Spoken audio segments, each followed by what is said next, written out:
ایسی جامع ترین دعا ہے جو 23 سالہ ادعیہ رسول پاک صلی اللہ علیہ وسلم موجود ہیں، جس میں 23 سالہ ادعیہ رسول پاک صلی اللہ علیہ وسلم موجود ہیں۔ اللہم انی اسألک من خیر ما سألک منہ عبدک و نبیشک محمد صلی اللہ علیہ وسلم ونعوذ بک من شر ما استعاذ منہ عبدک و نبیشک محمد صلی اللہ علیہ وسلم وانت المستعان وعلیک البلاغ ولا حول ولا قوة الا باللہ۔ ترجمہ اور حدیث۔ حضرت ابو امامہ رضی اللہ تعالیٰ عنہ فرماتے ہیں کہ نبی کریم صلی اللہ علیہ وسلم نے بہت کثرت سے دعائیں مانگی، لیکن ہم چند لوگوں کو ان میں سے کچھ بھی یاد نہ رہیں۔ ہم نے عرض کیا، یا رسول اللہ صلی اللہ علیہ وسلم، آپ نے تو بہت ساری دعائیں مانگی لیکن ہم کو ان میں سے کچھ بھی یاد نہیں۔ آپ صلی اللہ علیہ وسلم نے فرمایا، کیا میں تم سب کو ایسی دعا نہ بتا دوں جو ان سب دعاؤں کی جامع ہو، مطلب نچوڑ ہو؟ تم یوں کہا کرو کہ اے اللہ، میں آپ سے سوال کرتا ہوں اس تمام خیر کا سوال جس کا سوال کیا آپ سے آپ صلی اللہ علیہ وسلم کے نبی حضرت محمد صلی اللہ علیہ وسلم نے، اور میں آپ کی پناہ چاہتا ہوں اس تمام شر سے جس سے پناہ چاہی آپ کے نبی محمد صلی اللہ علیہ وسلم نے، اور استعانت کے قابل صرف آپ ہی کی ذات ہے، اور ہماری فریاد کو پہنچانا آپ پر احسان واجب ہے۔ ولا حول ولا قوة الا باللہ، نہیں ہے گناہوں سے بچنے کی طاقت مگر اللہ کی حفاظت سے، اور نہیں ہے نیکی کی قوت مگر اللہ کی مدد سے۔ مناجات قبول کی ایک منزل اگر ہر روز پڑھ لی جائے تو 7 دن میں اکثر ادعیہ قرآن پاک اور احادیث مبارکہ کی ورد ہو جائیں گی۔ سبحان اللہ۔ اب گھر میں قرآن پاک کی تلاوت کا اہتمام کرنا۔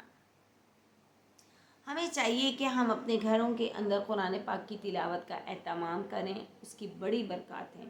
چنانچہ حضرت عطا بن ابی رباح رحمۃ اللہ علیہ فرماتے ہیں کہ مجھے حضور پاک صلی اللہ علیہ وسلم کا یہ ارشاد پہنچا ہے، من قرأ یاسین فی صدر النہار قضیت حوائج، جو شخص دن کے شروع میں سورہ یاسین پڑھ لے اس کی تمام دن کی حوائج پوری کر دی جاتی ہیں۔ ایک حدیث میں آتا ہے کہ نبی پاک صلی اللہ علیہ وسلم نے فرمایا، ہر چیز کی کوہان ہوتی ہے اور بلا شبہ قرآن پاک کی کوہان سورہ یاسین ہے، اور شیطان جب سنتا ہے کہ کسی گھر میں سورہ بقرہ پڑھی جا رہی ہے تو اس گھر سے وہ بھاگ کھڑا ہوتا ہے۔ سبحان اللہ۔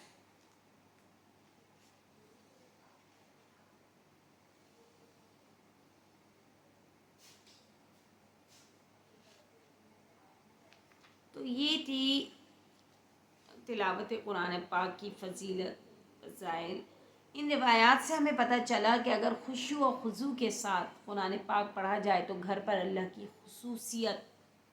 خصوصی رحمت ہوتی ہے اور آسمان سے فرشتے بھی اترتے ہیں۔ علاوہ ازیں ایسے گھر سے رزق کی تنگی دور کر دی جاتی ہے، اور اس کے بہت سارے فضائل ہیں اور کچھ فضائل میں آپ کے سامنے بھی پیش کروں گی۔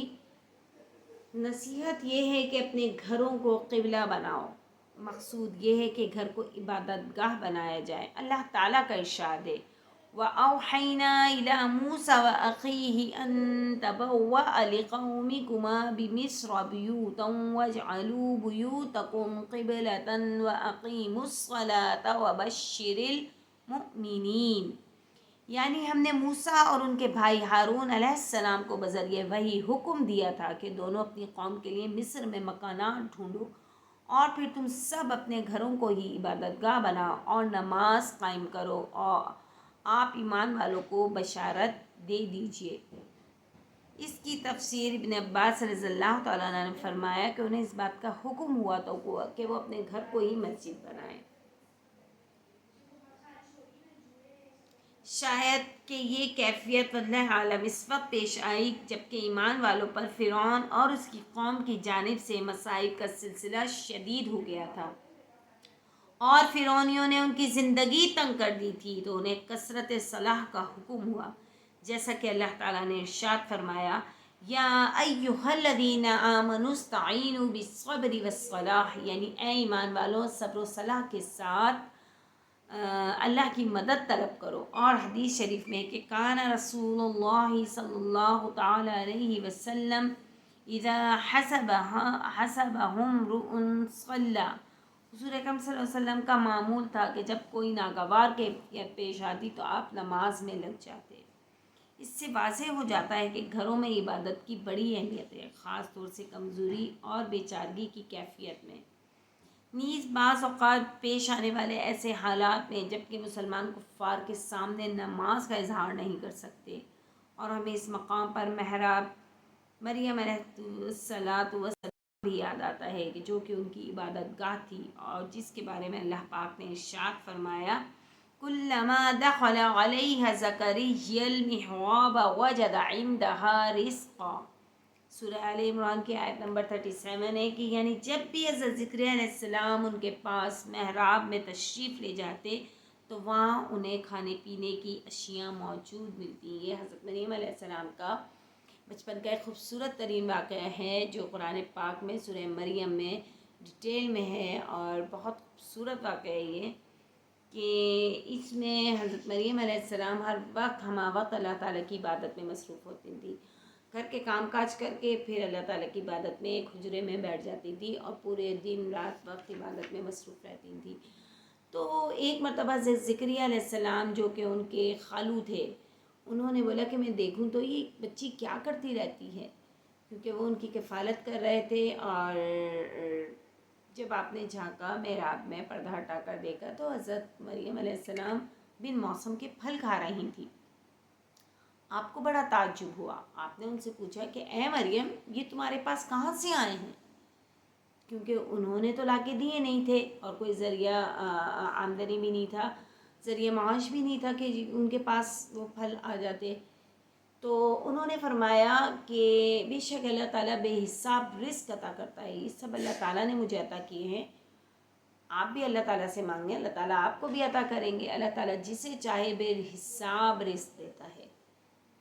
اس پر حضرت زکریا علیہ السلام نے اس وقت سوچا کہ جب اللہ پاک بن موسم کے پھل دے سکتا ہے تو پھر مجھے بھی اللہ تعالیٰ اولاد کیوں نہیں دے سکتا۔ انہوں نے اسی لگن اور دلجوئی سے دعا کی اور اللہ پاک نے ان کو پھر ایک نیک اور صالح حضرت یحییٰ علیہ السلام عطا فرمائے، جن کو نبوت و رسالت کا منصب بھی ملا۔ سبحان اللہ۔ تو یہ تھی حضرت مریم علیہ السلام کی چھوٹی سی بات جو انتہائی خوبصورت تھی اور جو قرآن میں بہت خوبصورت الفاظ میں تحریر ہے۔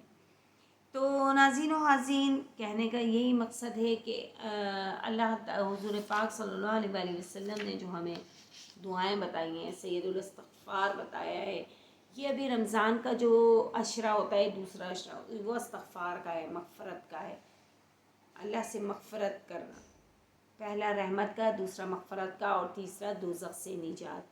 تو پہلے عشرہ جو 1 سے 10 روزوں پر مبنی ہوتا ہے، مشتمل ہوتا ہے، اس میں ہمیں 1 سے 10 روزے تک اللہم اغفر وارحم انت خیر الراحمین، رحمت کی دعا ہے، یہ پڑھتے رہیں۔